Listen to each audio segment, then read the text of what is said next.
और फिर निवेदन करेंगे, श्राद्ध पक्ष में एक बार प्रयोग कर देखिए। जिसके घर में 23 से 24 साल तक भी औलाद नहीं हो, 23 से 24 साल तक भी औलाद पैदा नहीं हुई हो, जिसके घर में संतान ना हुई हो, वो एक प्रयोग जरूर करे, एक प्रयोग जरूर करो। आप लोगों के स्मरण में है कि नहीं है? श्राद्ध पक्ष में सारा भोजन कोई भी लगाकर ब्राह्मण को जिमाए, उससे मतलब नहीं है।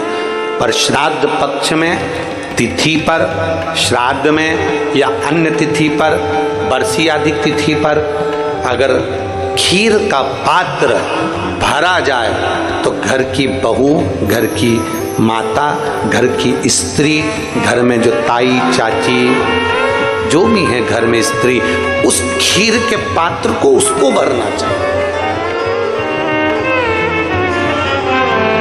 संपूर्ण थाली कोई लगाए कि 23 साल तक भी औलाद ना हुई हो तो श्राद्ध पक्ष में तुम्हारे दादा परदादा किसी का श्राद्ध घर में हो रहा हो, और किसी दादी का श्राद्ध, किसी दादा का श्राद्ध, किसी बुजुर्ग का श्राद्ध तुम्हारे घर में हो रहा हो, तो खीर के बर्तन में खीर तुम भरकर और उस ब्राह्मण को जिसको घर में बुलाया गया है भोजन कराने के लिए, वहां तुम देकर आओ और अगले श्राद्ध तक इंतजार करो। मेरा बाबा वंश की वृद्धि करता ही है, निश्चितता देता है, वंश बढ़ाता है। 16 श्राद्ध में, श्राद्ध पक्ष में घर में अगर गंगा का जल हो, आपके घर में अगर गंगा जल रखा हो, श्राद्ध पक्ष में तुलसी के क्यारे के पास में एक छोटी सी कटोरी रखकर घर का कोई भी व्यक्ति, चाहे महिला हो, पुरुष हो, पुत्र वधू हो, बच्चे हों, कोई भी हथेली में गंगा जल लेकर अपने पूर्वजों का स्मरण कर और वो गंगा जल काशी विश्वनाथ के नाम से अपने पूर्वजों का नाम लेकर वो कटोरी में अगर 5 बार या 7 बार छोड़ देता है तो उसके पूर्वजों को पिंडदान और तर्पण की जरूरत नहीं पड़ती, उनको मोक्ष प्राप्त हो जाता है। गाय के मुख में जब हम रोटी देते हैं, एक रोटी जब देते हैं, या तो गाय के मुख में 16 श्राद्ध में जब रोटी देते हैं तो रोटी को बीच में से तोड़कर, रोटी का जो भाग होता है उसको, मतलब ऊपर से फुलका का परत नहीं निकालना है। रोटी जो सीधी सीधी है ना, जैसे ये रोटी है तो इसको बीच में से तोड़ लिया, 2 भाग विभाजित कर लिया, नीचे वाले भाग में भी थोड़ा सा गुड़ शक्कर रख लिया, ऊपर वाले भाग में भी गुड़ शक्कर रख लिया, एक के ऊपर एक रोटी को रख लिया, वो गाय को दी। तो अपन श्राद्ध पक्ष में 2 पूड़ी का प्रमाण है कि गाय को 2 रोटी दी जाती है, कुत्ता को 2 रोटी दी जाती है। 2 पूड़ी रख के देते नहीं देते? आप लोग तो देते होगे, 2 पूड़ी के ऊपर पूड़ी रखकर, थोड़ा सा मीठा रखकर, नमकीन रखकर, कुत्ते को भी देते, 2 पूड़ी तोड़कर कागा को भी देते। 2 पूड़ी का प्रमाण कहाँ से आया? 2 भाग रोटी के टुकड़े का प्रमाण कहाँ से आया?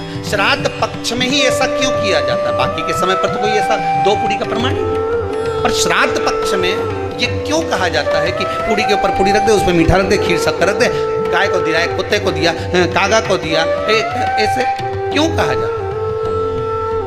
उसका कारण क्या होता है? उसका केवल एक कारण है, जो नारी ने भोजन का निर्माण करा है, जो घर की बहू भोजन बनाई है, जो घर की बेटी ने भोजन बनाया है, घर की माता ने भोजन बनाया है। महाराज, पिता पुरुष एक कुल को तारता है, बेटी 2 कुल को तारती है। जब श्राद्ध पक्ष में 2 भाग रोटी के कर गाय को देती है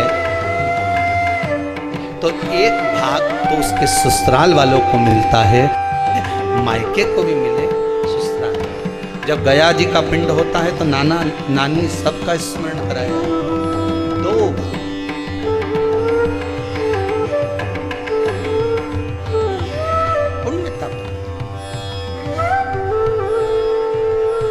अब लोगों को मालूम तो है नहीं कि 2 पूड़ी क्यों रखते हैं, इसका कारण वर्णित है शास्त्रों।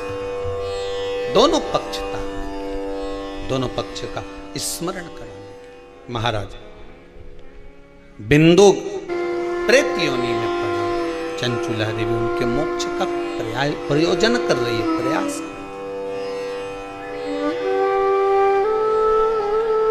क्या करा जाए कि इनको मोक्ष मिल जाए? कहा शिव महापुराण की कथा। पार्वती मैया की सहेली बन गई और पार्वती मैया ने शिव महापुराण में प्रेत योनि से मुक्त होने के लिए कहा, तुम तुम रुका जी के यहाँ जाओ, देवऋषि नारद के पास जाओ। नारद जी ने तुम रुका जी के पास भेज दिया। क्यों? नारद जी जानते हैं मैं कथा नहीं कर सकता, मैं कथा सुन सकता हूं पर कह नहीं सकता, कहने के लिए मुझे बैठना पड़ेगा। श्री शिवाय नमस्तुभ्यम। हर हर महादेव, जय महाकाल। भक्तों, श्राद्ध पक्ष शुरू हो चुका है और पूरे साल में श्राद्ध पक्ष सिर्फ एक बार आता है। हमारे पूर्वज श्राद्ध पक्ष में हमारे घर तक जरूर आते हैं, तो इस श्राद्ध पक्ष में आपको अवश्य दान करना चाहिए ताकि हमारे पूर्वज खुश रहें, हमारे पितर खुश रहें। अगर हमारे पूर्वज खुश होंगे तो घर में पितर दोष की जो बाधा है वो नहीं रहेगी। अगर घर में पितर दोष नहीं होगा तो घर में सुख शांति बनी रहेगी। तो इसी श्राद्ध पक्ष के लिए गुरुजी ने विशेष 3 उपाय बताए हैं। सबसे पहला उपाय गुरुजी ने उन लोगों के लिए बताया है जिनको संतान प्राप्ति नहीं हो रही, शादी के 10 साल, 15 साल या 20 साल हो चुके हैं, फिर भी अगर संतान प्राप्ति नहीं हो रही तो आपको यह पहला जो उपाय है जरूर करना चाहिए। इस उपाय के लिए आपको घर में खीर का प्रसाद बनाना है। जब भी आप ब्राह्मण को भोजन करवाएं, उस टाइम जिस स्त्री की संतान की प्राप्ति नहीं हो रही, उसी स्त्री के हाथ से उस ब्राह्मण को खीर का प्रसाद जरूर खिलाएं।